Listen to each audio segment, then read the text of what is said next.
welcome to 2025. Those of us who do remember Christmas, it was less than a month ago at the point I'm recording this video, and I thought it was about time that I reviewed the latest Doctor Who Christmas special, A Joy to the World. I think the first thing I've got to say about this episode is a joy to have Doctor Who back on our screens at Christmas. It was really, for me, it was really exciting to be able to look forward to the Doctor Who Christmas special. I think that has been an excitement that has long been lost over the past couple of seasons and couple of 10 years of Doctor Who. So it's really nice to have that thing, that kind of linchpin, that thing to look forward to at Christmas Day. Although I have to admit, I was probably more excited for Wallace and Gromit, but that's a separate conversation for another day. So, Joy to the World. It was one of those kind of standalone Doctor Who episodes that we often get at Christmas, with its own little world and its own little storyline, not linked to any of the bigger stuff that's going on in the Whoniverse at the moment. And it had its own standalone companion as well.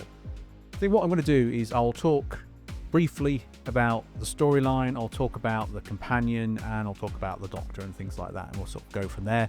And I'm going to be launching my star rating system on this episode, so you're going to get a star rating out of 5 for this episode at the end, so stick around for that. Right, without further ado, let's talk about A Joy to the World, the storyline. For me, the story was, if I'm honest, one of those ones where you needed to turn your brain off slightly, and I think for its credit, the fact that it's a standalone Christmas episode, I'm going to let it off, and I am going to turn my brain off for this review as well, because if you start overthinking about the story, it kind of falls apart, but I'm going to give it the benefit of the doubt, and I'm going to give my rating based on the enjoyment I had for the episode alone, and that's it. So, storyline. Storyline, I think, was really split into 3 sections. You had the concept of the mystery of the briefcase, the Villain Guard briefcase. You had Joy and what she was bringing to the storyline. And then you had, it's Anita. I keep saying Nina. If I say Nina in this episode, I apologise. Anita and the whole Doctor waiting on Earth storyline. You could effectively have done 3 different episodes with the stories that are running parallel here, and they all kind of sandwiched together in a kind of cake gâteau style scenario with one layer on top of the other. For me personally, I would have liked to have seen one storyline probably over all the rest of them. So the concept, obviously, if you haven't seen it, and spoilers, if you haven't seen it, why haven't you seen it? Go off and see it first. But essentially the mystery around the briefcase was it was the evil Villain Guard, and again, if you don't remember who they are the kind of arms dealer type villain that we've seen pop up now way back.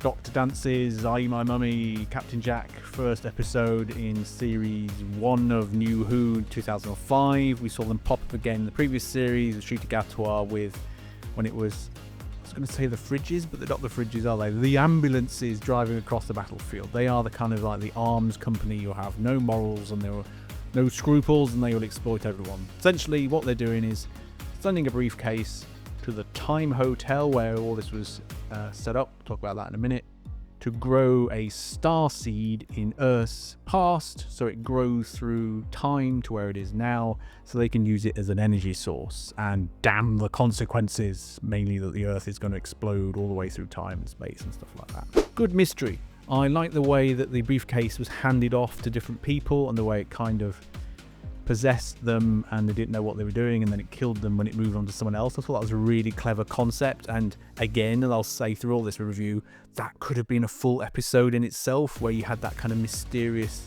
jump from person to person to person to person. I thought at one point that the Doctor was going to end up in possession of the briefcase, and I actually thought that would be a really cool thing to see the Doctor kind of fight the programming of the briefcase and everything that goes with it, and to dismantle the Villain Guard from within. I thought that may be what we were going to see, but what we got instead was obviously Joy was the one that ended up with the briefcase, and the Doctor kind of had to try and snap her out of the programming and then try and get the briefcase away from her without killing her and stuff like that, inevitably leading to the finale piece where as we'll see in a minute, where she ends up with a starseed, blah, blah, blah. That was one part. The second part, like I said earlier, was my favourite part. The concept of the Doctor having to wait on Earth for a year with Anita, not Nina, Anita, the receptionist in the hotel, Sandringham Hotel, where Joy meets the Time Hotel. I suppose it's worth mentioning at this point the concept of what the Time Hotel is. Time Hotel is what it says on the tin. It's a hotel based in the year 400 and something, where people can rent a room in a scenario and travel back in time to that scenario and live it out, live the adventure, and then come back to the hotel. It's one of Moffat's kind of weird things where he latches onto one thing, and his concept I saw in the interviews after the event was, what is that other door in a hotel for? Now, I suppose, yeah, if you've been in a hotel with a connecting room, if you've got kids, that door leads into another room. But he's working on the principle that, does it lead into another room, or does it lead into another room in a hotel in the year 4000? That was the concept. So it was a bit quirky. And again, switch your brain off and it kind of works. So that was his concept of the Time Hotel. And the Sandringham Hotel, I'm jumping around a bit, I apologise, is where Joy ended up in this storyline because the briefcase carrying person went through into our modern day time, and she was in there. She ended up with the briefcase. That person died, and the Doctor ended up getting trapped on one side of the door and Joy on the other. Watch the episode, it makes sense. So the Doctor gets trapped in 2024, and he has to stay with a human called Anita, who is the receptionist, and they form a friendship and a bond over the course of the year. And I thought that was a really nice story, and in some ways I wish they'd done a whole episode like that. In some ways I could see it fitting really nicely as a standalone episode in the series, as the Doctor kind of comes to terms with being stuck on Earth. You can argue it was done with James Corden and The Lodger. Obviously it's been done with John Pertwee's era, but really it would have been nice to see that happen, because I think the two actors worked really well together, and it was a nice, simple friendship and bond they kind of created with them. So it's a shame we didn't get a good 45-minute episode of that. If anything, I would have liked that to have been a full episode at the expense of this Christmas one. And as part of this waiting for time, you got the wonderful bootstrap paradox. Yeah, it is right. Bootstrap paradox. I'm getting my paradoxes mixed up.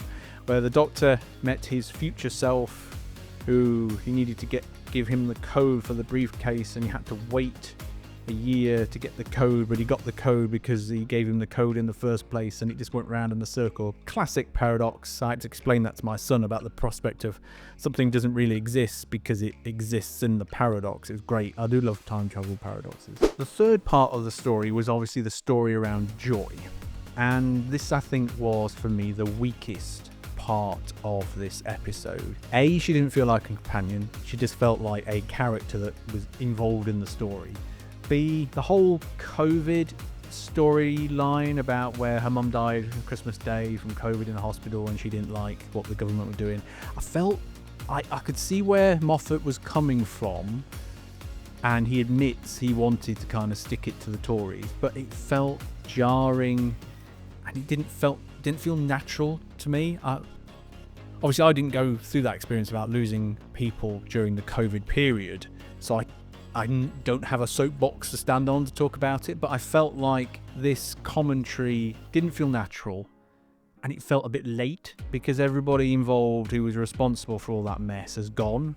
So they were kind of making a political statement in a vacuum because there's no one there to hear it anymore because they've all buggered off. So yeah, it didn't feel great for me having that kind of shoehorned in. To be honest, I didn't really like her. Bit of a waste of the actress. And really the way where she ended up consuming the star, becoming the star with all the other people that died, piloting the briefcase thing. At the time it happened and I was like, well, how did that happen? I missed that. And yeah, didn't confuse me, but I didn't get it. And I got the Bethlehem's thing, and we'll come to that in a minute, but I didn't get the sacrifice. It didn't feel meaningful for me, if that makes sense. So she swallows the star, she goes into space to save Earth, becomes this explosion in space, which then we see becomes a source of inspiration for everyone. We had Ruby, who saw it, which is nice to see her again. Her mother was transported into the star, which I thought was quite nice in a way. Didn't really explain how that happened in terms of the power, but nevertheless, it was done. And then obviously the star became the Star of Bethlehem. Make of that what you will. Only I will say that Jesus is now canon in the Doctor Who universe. It was a nice ending. I'm letting them off. It was a nice ending to a nice Christmas episode. Other things that became canon, if you didn't notice in this, was there were lots of references to different time traveling. We had Mr. Ben. Mr. Ben is now canon in the Doctor Who universe. We had the Time Traveller's wife. The name of the bar was the husband's name in the bar. And we had one of the doors, apparently if you go look and find it, is a hobbit hole. So arguably Gandalf is now canon in the Doctor Who universe. Ncuti Gatwa always gets me. His energy in the role as the Doctor is brilliant. It's infectious.